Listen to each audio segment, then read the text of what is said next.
we're gonna go ahead and jump into our final segment of the show. So this is something that Adnan and I have been holding. This is like our secret, like in our deck. We've had like this ace card in our card deck for a while now. We have been wanting to wait for this to talk about this topic until the time arose. And last week at the Paris Games show event that Sony had, the conference, David Cage, the man, the legend himself, came out and showed off his brand new game, Detroit Become Human. I'm super fucking excited about it. Adnan, I know you're excited about it too. It's so cool. It's based off of the Kara video they made. So what we wanted to do for this week's last segment is we wanted to talk about what do we want to see in David Cage's new game, Detroit Become Human. What do we want to see in it? So, dude, what do you think, Adnan? Like, what do you... aside from the brilliancy, because I really think he's a great writer. No, I really like. I know we joke about Cage, but he's fucking great. I love his works. I think he's just such a cool developer and writer and director. But like, aside from like a David Cage story, what are you looking forward to in Detroit? Ooh, it's a tall order, right? It is. I mean, the cage was rattled. I was really well jumping up and down, like, yes, Cage.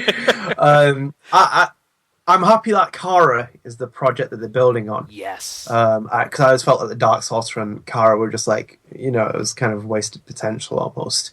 While at the same time being great success and like amazing feats to reach, it was a little bit just, underwhelming that on like kind of a bit of a letdown that they weren't going to be something bigger and more broader in scope. But Kara being back, Detroit, it still carries on with David Cage's very much Americanized kind of like locations and settings and views, and very much driven by that as well. I wish the game was set in Paris or France. It's kind of one of the things that would piss me off about Life is Strange. I wish it would have been set in France or something. I do like Arcade by Oregon, but come on. The game itself, where to start? Because we've only seen one trailer. It's obviously. I think I was telling you, I think it'd be really cool. Remember, I don't know if it was on the podcast I mentioned this, but I briefly said how I think it'd be really cool, like if this game doesn't have like choices, like how like in Heavy Rain, like you may not, some people might die, at the end of the game, and then in Beyond Two Souls, it was like, the outcome of the story might be different. Like you might encounter different things. You might not even get all the scenes, whatever. I think Detroit should be straight up the story of Kara from beginning, middle, and end in chronological order. No jumping around or anything like that. And you have no way to affect the story. It's not like a Mass Effect style game. It's like not even like a Heavy Rain, or not Heavy Rain. Until Dawn, nothing like that. Just a pure cinematic game that has a clear-cut beginning, middle, and end, has some great interactive moments in it, and just tells a story. Because I feel like Kara's story, the way that they're presenting it seems so unique that I feel like we shouldn't have a say in what happens. I feel like it should just tell its own story as it is. Tells the story, yeah. Yeah, and that'd be something different for David Cage. Well, it's not necessarily telling the story of Kara, is it? It's telling the story of we. Right. Kara and the other androids. Human says it's so great, that monologue at the end, which is that my name is Kara, and this is our story, I think. Yeah. Yeah. So I think she says we. It's something like that. She says something like pluralizes the word, but it is more about the story of the androids kind of being in there again, like almost like X-Men style. Like you could probably get stuff like xenophobia and like kind of segregation, all these other kind of things that probably flow into it. Totally. Yeah, I agree with it. I think that they will stick though with the interactive drama genre because it is their child. Mm-hmm. They are the key makers of that kind of like genre. I think that if my kind of thing is if you're gonna go full out like Until Dawn, just go out with it. Mm-hmm. But this game isn't like that from what I've seen. I just don't think it's going to be like that. I think it's going to heavily stray away from Heavy Rain. And I think it's going to stray away from Beyond Two Souls, because I do think it's going to be one of those games where it's not like, it's not like you have Aiden on like you can die at this certain point if you don't do this, like blah blah blah. I think it looks different. It looks like it's shaping different. I think there's still yet a developer to test that kind of thing that you're saying, where it's just full on interact, like cutscene, like a long cinematic game kind of playing itself out. Right. I mean, like I even said about The Last of Us Left Behind, that game didn't even need combat. During the future stuff with Ellie, the modern day stuff that was running parallel with the backstory there, like that just wasn't necessary. Like, I even enjoyed the part where you're just walking around with Ellie Me too. in the fucking world. That was so cool. Yeah. Yeah, I think like with the actual game though, I was going to say at first then before it's character piece, it has to be a full on character piece, but now I don't because it's also about the androids. He said something very interesting though in the developer blog he posted a week later. I think not a week later, like a few days later. He said he didn't want to make a sci-fi game, which kind of raised an eyebrow because it is very much like almost a sci-fi genre. Yeah. Messing around with androids and stuff like that. And I when I saw it as well at first, I got like a Deus Ex vibe about what it's doing. But like yeah, go on. Oh yeah, sorry. Yeah, I was gonna say. Yeah, I think like what he was trying to say was. Even though it is very sci-fi, because obviously fucking androids and that subject matter is like super sci-fi. I think what he was trying to say was like, but it's more of a character story. So in other words, it's almost like you would say Star Wars is not really sci-fi. Star Wars is more fantasy, right? Because it's like you have like the wizard and the powers and the like the hero's journey and stuff like that. I think like it's just it happens to be about robots, but like you said, it's any kind of phobia, like either racism or homophobia or anything like that. It's like the X-Men. It's something that can be used as an allegory for like so many different things.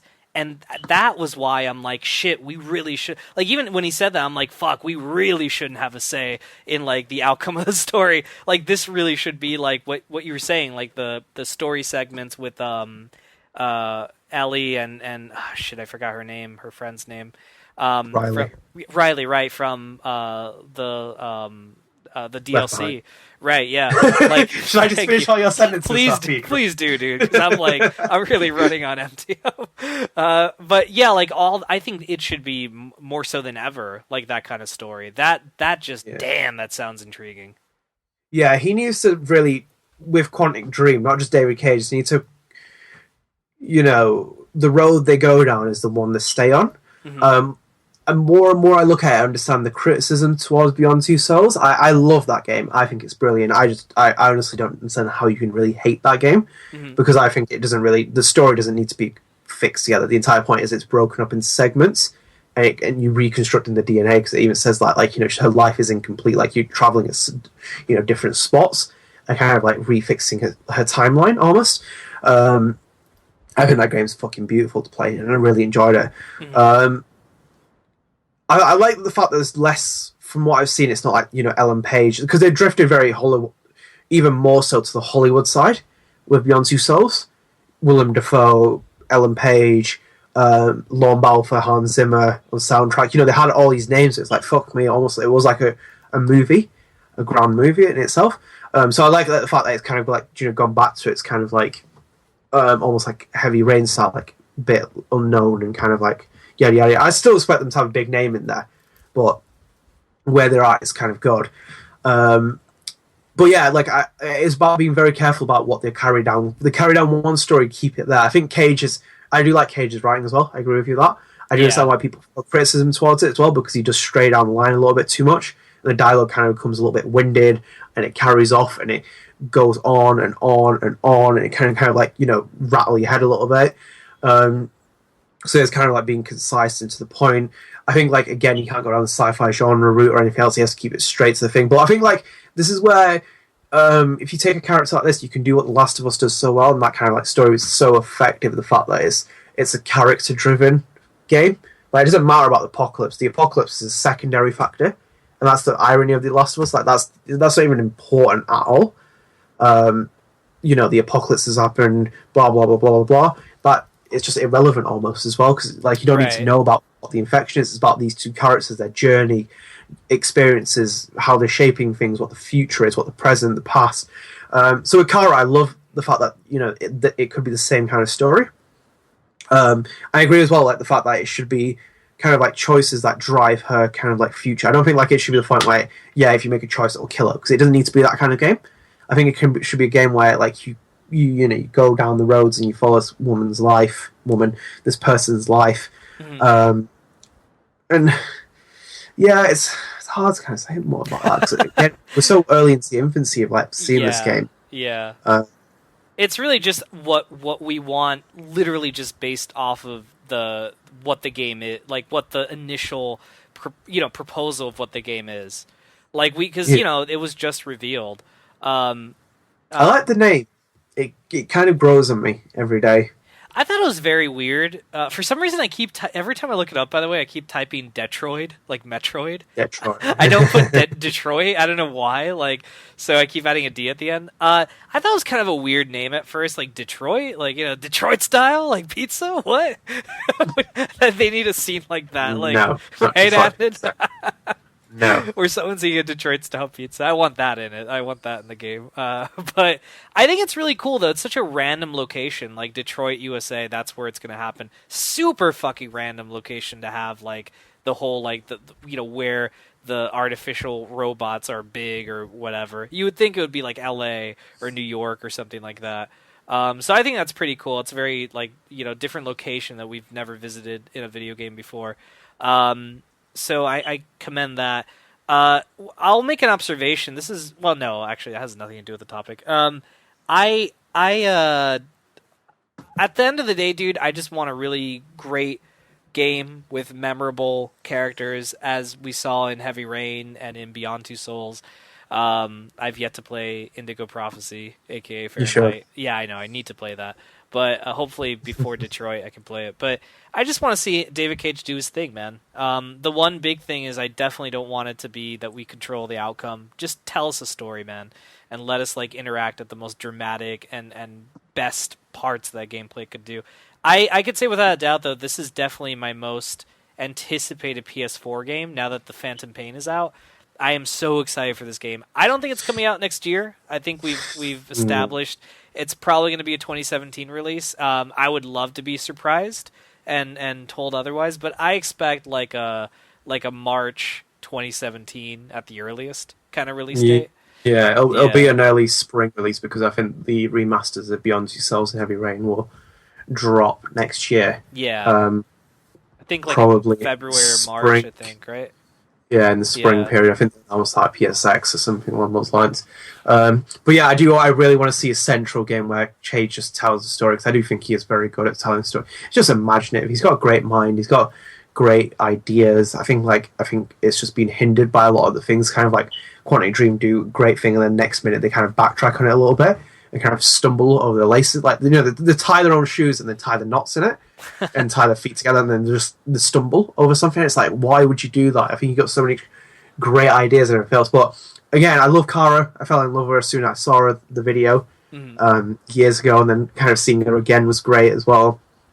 And the graphics are going to look unreal. When you talk to me about supermassive games having unreal graphics in Until Dawn, I don't think we've seen anything. They have really pushed the limits. I was watching the Beyond Two Souls makings and stuff like that, and also their website, and they have really just mastered it.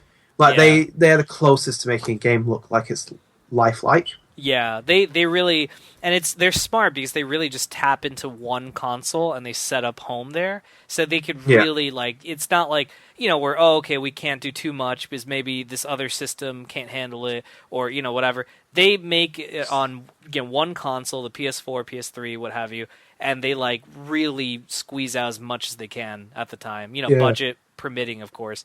And yeah, it looks fantastic, dude. That trailer was just so epic. Actually, this is a funny little story, and after this, I'm done. I have nothing else to say really. But I thought this was so funny. I told my wife about it, and my wife actually finds robots to be scary. She's like, I don't know, man. That whole like it looks human, but it could like fucking snap. Like I think the Terminator movies have spoken to her, but she saw the trailer and she's like, my God, man, that looks fucking beautiful, and she was so down with it. And I'm like, really? Even though you're kind of like you don't really like the robots? And she's like, "Yeah, man, I really dig that." But all right, I'm wrapped up, dude. That's all I have to say. Yeah, I've heard Hampton as well. I'm excited though. Very Yeah. excited to see more Kara Oh fuck yeah, it's gonna be and great. Detroit become human. Detroit, just not the Detroit style pizza. And it doesn't want the sauce on top of the cheese. Damn it. All right, guys. Well, that's it for this week's episode. Don't forget to follow the Gamer Headline Show on Twitter at TGH Show and like our official Facebook page, The Gamer Headline Show. For up-to-date episodes from Gamer Headlines' official podcast. Additionally, the Gamer Headline Show can be found on Podbean, Stitcher, iTunes, YouTube, and of course, as always, right here at GamerHeadlines.com. Thanks for tuning in, guys, and we will see you next week. See you later.